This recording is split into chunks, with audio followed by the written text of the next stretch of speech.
शिवरात्रि के दिन मैंने क्या क्या किया चलो बताती हूँ। Hey guys, Radhe Radhe, welcome to my mini blog. तो कल लेट नाइट सोने की वजह से मैं थोड़ी आज लेट उठी, फिर भी नहा धोकर हो गई रेडी, क्योंकि आज शिवरात्रि जो है मैं पहले ही उठ चुकी थी और नहा धोकर आ गई थी, पूजा घर में सफाई कर रही थी। फिर उनके साथ मैंने भी थोड़ा हाथ बटाया, क्योंकि गोपाल जी को गंदगी बिल्कुल पसंद नहीं और हवन के लिए आग जलाने का कार्य हमेशा मुझे ही सौंपा जाता है, क्योंकि छोटे मोटे काम बोलकर बड़े बड़े काम छोटे बच्चों को ही पकड़ाया जाता है। लड्डू का काम था इसलिए मना भी नहीं किया, फटाफट से हवन के लिए आग जलाई और आ गए पूजा घर में सैफ के साथ। ये देखो, ये हमारे कान्हा जी हैं। जब हमारा राधे नहीं था तो हम इन्हें ही राखी बांधते थे, इनफैक्ट अभी भी बांधते हैं। और ये ऊपर प्रेमानंद जी की पेंटिंग, बताओ बताओ किसने बनाई है।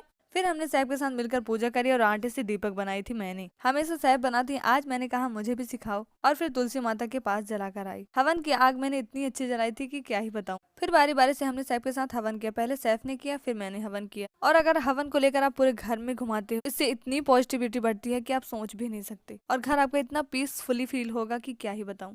और हवन करने के बाद ऐसे ही मत उठा करो, चटाई के नीचे कुर्सी से थोड़ा सा पानी 3 बार घुमाओ और ओम इंद्राय नमः बोलो, फिर उठो। और हम तो किचन में भी दीपक जलाते हैं, जिससे अन्नपूर्णा मैया की कृपा बनी रहती है। फिर मैंने अपना बॉम्ब वाटर एंजॉय किया और आज हमारे शेफ ने बनाया था गर्मा गर्म पोहा और मैंने बनाई गर्मा गर्म चाय सबके लिए।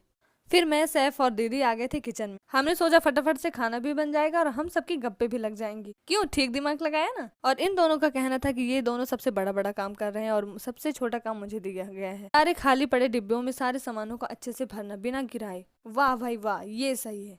वैसे दीदी मायके में रेस्ट करने आई हुई थी, लेकिन हमारी दीदी खाना बहुत ज्यादा टेस्टी बनाती है, इसलिए हमने सोचा कि थोड़ी सी रेसिपी ले ली जाए उनसे, क्योंकि शायद ही कोई ऐसा होगा हमारे रिलेटिव में जिसको हमारी दीदी के हाथों का खाना ना पसंद हो। फैन है भाई, फैन। तो आज कद्दू की सब्जी बनने वाली थी और हम सब बैठ गए थे दीदी से सीखने। हम सब बोले तो मैं और सैफ। और दीदी ने एक और सीक्रेट बात बताई कि कभी कभी सब्जी चॉप करने की वजह से इतनी सुंदर दिखती है कि अगर टेस्टी ना भी हो तो चल जाता है। और बारी बारी करके हमने पूरी रेसिपी सीखी। फिर सैफ और दीदी लग गए थे फटाफट से रोटियां बनाने में, क्योंकि खाना खाते वक्त अगर गर्मा गर्म रोटियां मिल जाए तो बात ही अलग होती है। अब आप सोच रहे होंगे कि मैं नल्ली बैठी हुई हूँ। अरे नहीं नहीं, मैं सूप के लिए मैगी बॉईल कर रही थी, क्योंकि बच्चों के खाने में नखरे भाई, और जैसे तैसे खाना दे भी दो फिर उनको फोन भी दो। फिर भी मौसी हूँ ना, तो नखरे उठाती हूँ। खाना बन के रेडी हो गया तो सबसे पहले दादी की थाली लगाई और फिर जीजू और पापा जी की थाली लगाई, क्योंकि पापा जी को अपने काम के लिए बहुत ज्यादा जल्दी होती है ना। लेकिन जीजू का मन था सिंपल थाली में हम सब के साथ बैठकर खाना खाने का। तो फिर एक थाली पापा जी और एक थाली छोटे पापा को देकर हम सब ने साथ बैठकर मस्त खाना एंजॉय किया। और फिर सैफ करने लगे थी मेरी पैकिंग, क्योंकि मैं भी इस बार जाने वाली जीजू के यहाँ, क्योंकि मेरी दीदी की देवर की शादी जो है। और सैफ ये बोल बोल कर पैकिंग कर रही थी कि जल्दी आना। जाने से लेकर आने तक का ब्लॉग जल्दी ही आने वाला है। मिलते हैं नेक्स्ट वीडियो में, सब्सक्राइब करते जाना। राधे राधे।